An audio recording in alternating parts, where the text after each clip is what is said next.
ஏமா இவனை ஏன்னா கூட்டது இங்க உட்கார வச்சிருக்க? ஏமா வீட்டுல நான் தூங்காம தான் வந்துட்டு போறா, அதான் சேர்ந்து இங்க கூட உட்கார வச்சிருக்கேன். ஏன்னா நோட் பண்ணியா, நம்ம அவளை பத்தி தான் பேசிட்டு இருக்கோம், பார்த்தா கண்டுக்காமே இருக்கான். ஒருவேளை சிலையாவே மாறிட்டானோ? டேய் இருக்கியா? இருக்க நல்ல வேலை இருக்கியா?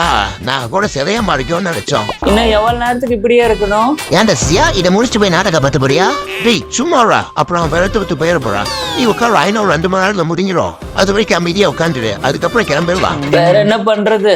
பரா விடிய தூங்காம தான் சுத்திட்டு இருப்பான்.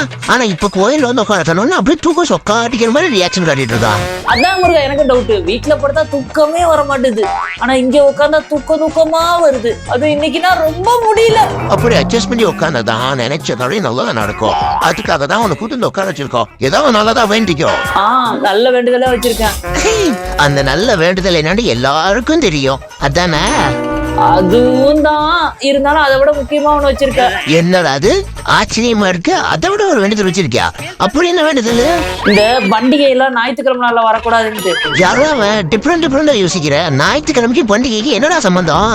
அடையா முருகா, ஞாயிற்றுக்கிழமை தான் நான்வெஜ் எடுக்கிற நாள். இந்த மாதிரி பண்டிகை எல்லாம் வந்து அதை காரணம் கட்டி எடுக்காம விட்டுறாங்கல்ல. அடிச்சு அந்த எந்திரிச்சு போ. வாழ்க்கையில் உருப்படுறதுன்னா ஒண்ணு யோசிக்கிறதுல. எப்ப பார்த்தாலும் சோறு சோறு சோறு, அதுவும் நார்மல் சோறு வேணாம், கறிக்கோளமே தான் வேணுமோ?